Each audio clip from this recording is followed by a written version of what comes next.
পটুয়াখালীর পৌর কৃষক লীগ নেতার আপত্তিকর ভিডিও ভাইরাল হওয়ার পর থেকেই এলাকা জুড়ে তোলপাড় শুরু হয়েছে।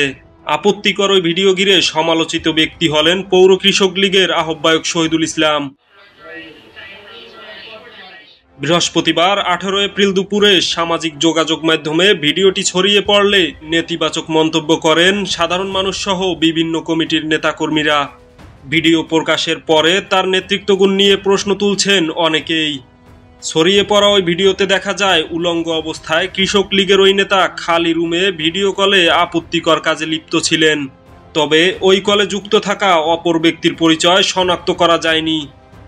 28 সেকেন্ডের ভাইরাল হওয়া ভিডিও ঘিরে সমালোচনা শুরু হয়েছে এলাকা জুড়ে। এছাড়াও তার পরকীয়া আসক্তি এখন ওপেন সিক্রেট।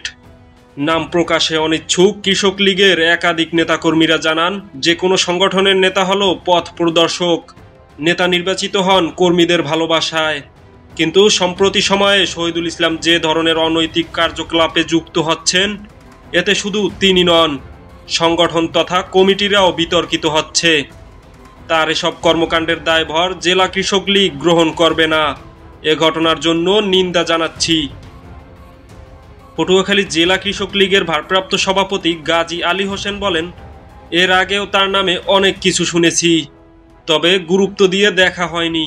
শহীদুল ইসলামের অনৈতিক কার্যকলাপের সংগঠন দায়বদ্ধ কিনা জানতে চাইলে তিনি বিষয়টি এড়িয়ে গিয়ে ফোন কেটে দেন। সমালোচিত ভিডিওর ব্যাপারে পৌর কৃষক লীগের আহ্বায়ক শহীদুল ইসলাম বলেন, আমার একটা শত্রু পার্টি আছে। কিছুদিন আগে কমিটি নিয়ে ঝামেলা চলছিল, তখন কেউ ভিডিওটি তৈরি করে সামাজিক যোগাযোগ মাধ্যমে ছেড়ে দিয়েছেন। বিষয়টা আমার এই কমিটি নিয়ে তো ভাই অনেক ঝামেলা চলছে এক সময়, বুঝছেন। তারপরে ওই সময় যেন কে বা কারা এটি বানাইয়া ছাইড়ে দিতে, বুঝছেন ভাইয়া। আমার একদল শত্রু পার্টি আছে, বুঝছেন, তারা করছে ভাইয়া। মাসুম আহমেদ মীরা, দূরবীন নিউজ।